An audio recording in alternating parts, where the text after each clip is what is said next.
Picture this. 3 adult siblings, all good people, all love their parent. And yet, by the end of the senior transition, they're not speaking. One sibling feels abandoned, one feels attacked, one feels misunderstood. And years later, they'll say things like, "We never recovered from that move." Believe it or not, this happens often. Senior transitions don't just test logistics, they stress test family systems. Today, we're talking about why adult siblings stop speaking during senior transitions, what's really happening underneath the surface, and most importantly, how to prevent it before permanent damage is done.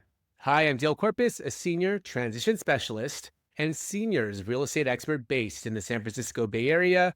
I'm also part of the sandwich generation, balancing my own life while helping families navigate some of the most emotionally charged decisions they'll ever face. This is another episode of Sandwich Generation Solutions, powered by the Simplify Senior Transitions podcast, where we talk about the real side of senior care, not just the checklists. Let's dive in.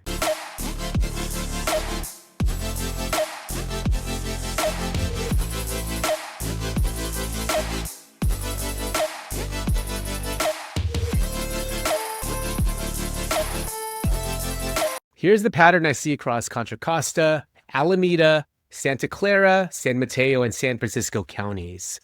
One sibling becomes the default decision maker. Another sibling questions every move from the sidelines. Another sibling emotionally shuts down or disappears. And everyone believes, I'm the only one doing this right. What starts as stress quickly becomes resentment. And resentment, when left unspoken, turns into silence. Here's the hard truth families don't want to hear. Sibling conflict during senior transitions is rarely about the parent.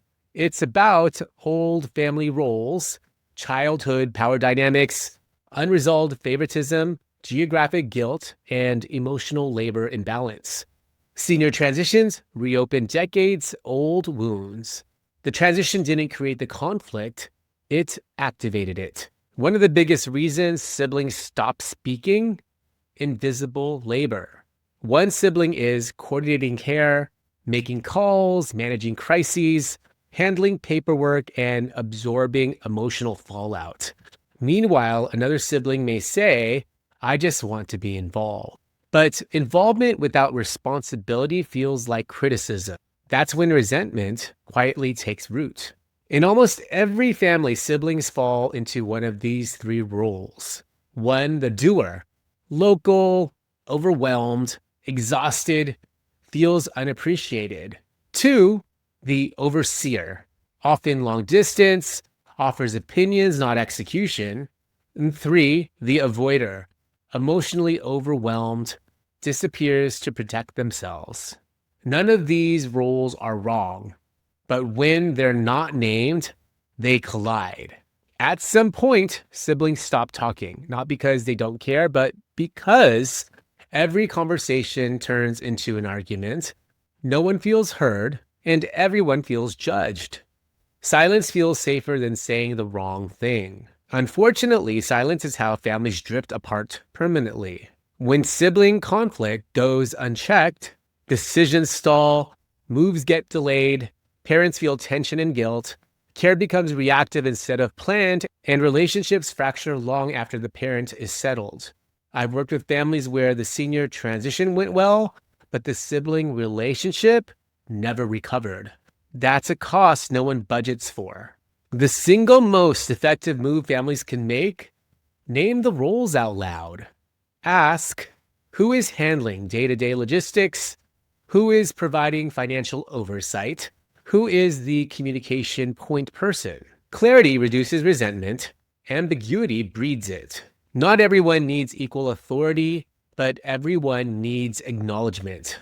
One sibling can lead decisions while others stay informed, offer support, and respect boundaries. Equal voice does not mean equal control. This distinction saves relationships. Another prevention strategy is bring in a neutral third party. This is where families wait far too long. A neutral professional, like a care manager or a mediator, can facilitate difficult conversations, remove emotional landmines, keep focus on the parent's needs, and protect sibling relationships. So another prevention strategy is to talk about the emotional costs, not just the plan. Ask questions like, what's hardest for you right now? What are you afraid will happen? What do you need from me? These conversations feel uncomfortable, but avoidance costs more in the long run. Here's something families don't realize. Parents feel responsible for sibling conflict. They worry, I'm tearing my kids apart. I've become a burden. Reducing sibling conflict is also a gift to the parent.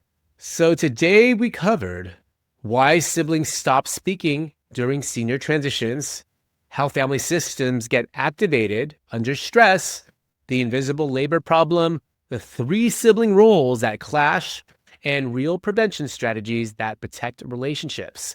Senior transitions don't have to destroy families, but they will expose cracks if they're ignored. This has been another episode of Sandwich Generation Solutions, powered by the Simplify Senior Transitions podcast. If your family is navigating a senior transition, especially when sibling dynamics or tension are starting to surface, I can help you slow things down, create clarity, and protect both your parents' well-being and your family relationships. Schedule a free consultation and learn more about my services at www.simplifyseniortransitions.com. You can also watch and listen to the Simplify Senior Transitions podcast right here on YouTube, Spotify, and Apple Podcasts. And if this episode was helpful, please take a moment to leave a review on Apple Podcasts or Spotify. Those reviews help more families find the show before they hit crisis, when guidance matters most. If this episode resonated, consider sharing it with a sibling. These conversations are always easier when they start early. I'm Dale Corpus, and I'll see you on the next episode.